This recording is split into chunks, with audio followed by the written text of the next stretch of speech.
A friend of mine named Kenny Luck has a ministry called Every Man's Ministry. This guy is amazing. He writes a lot of great books for men, and I love him. And many years ago, he had 550 guys, kind of like this, sitting at round tables and asked them a question.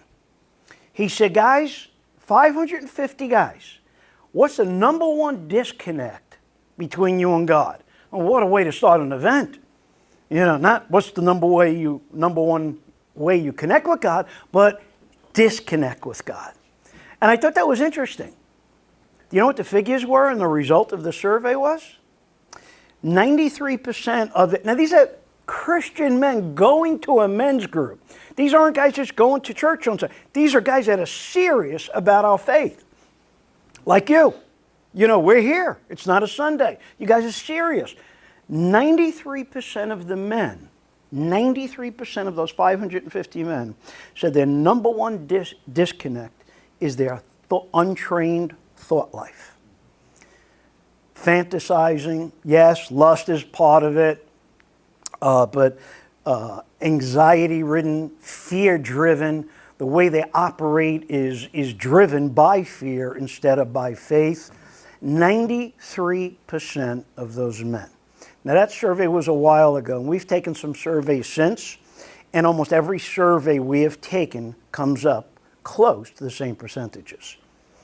And I want to ask you a question. How surprised are you hearing that insane figure? 93% of the men feel they disconnect with God almost daily because of their thought life. How do you feel about that? Would you say, yeah, that sounds right, or that's a little high? What would you say? Now, you don't have to tell me. You don't have to tell me. If you say that's about right, based upon empirical data that we have collected over 25 years, I believe it is right.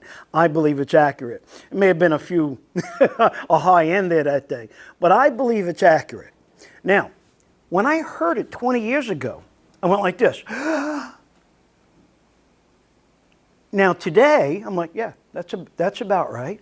When I'm speaking to pastors, which I'm doing a lot of these past few weeks, and we're talking about the problem of lust and porn and how it's disconnecting the men in their church, and the men don't come back, not because they're not great teachers, they just feel guilty. They don't want to come back because they don't have a good feeling when they leave, because they start doing it again every single week. Some of you here know what I'm talking about. We all struggle with it to some extent, some more than others, some less. But this fantasizing, this thought life blew me away. Let me tell you why it blew me away. Because I was under the impression that really mature Christian men don't really have a big problem with their thought life. Turn to the guy next to you and say, this is going to be good for you tonight. Go ahead. It's going to be good for you tonight.